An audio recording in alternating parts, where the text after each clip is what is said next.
Hi everyone, trust that you're all doing okay. We're still really missing being able to meet together and see each other, but it's good that we're able to connect this way, and I hope these few thoughts encourage you today. Have you ever been lost? Maybe you've been on a journey, particularly before the days of sat-nav, and you had to use a map and took the wrong turning and ended up lost. Perhaps you were a bit stubborn and knew you were lost but carried on anyway to see if you ended up on the correct route. Sometimes we can lose our way just a little bit. It might just be taking the wrong turning, but you quickly get back onto your route. Sometimes we can end up completely lost without a clue where we are. It's a horrible feeling when we're lost. But how great it can be when someone turns up and says, "I know the way, follow me." But I wonder, do we trust that person completely? I guess it depends on how lost and how desperate we are. Recently, I've been reading in the Bible about how God brought the people called the Israelites out of the land of Egypt, where they'd been slaves for many years. They had had a hard time and had been treated harshly during this time, and it was a great day when they left Egypt.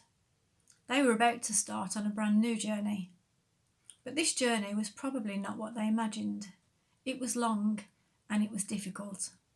They couldn't always work out where they were going, and they couldn't move whenever they wanted.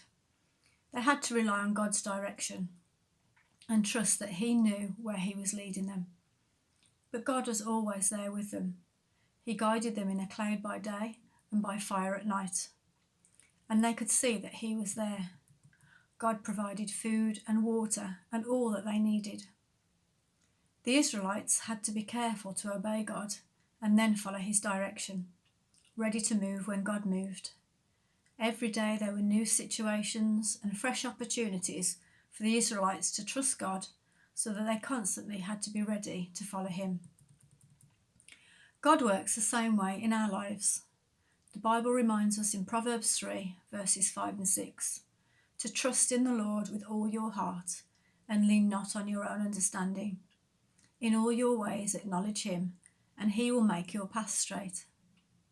It's not always easy to allow someone else control, but God has the best for us.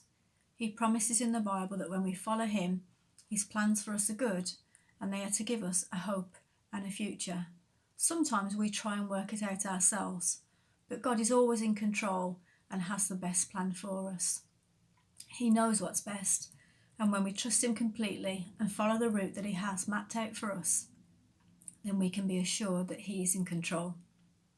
Yes, bad things still happen, and we might wonder if it's part of God's plan, but in those times allow God to work out the path for you. Romans 8 verse 38 says, "And we know that in all things God works for the good of those who have been called according to His purpose." Just like when you may be lost on a journey and that person comes along and says, "I know the way, follow me," trust in God and allow Him to guide you, because we can trust in Him because He knows the way. Have a great day. God bless.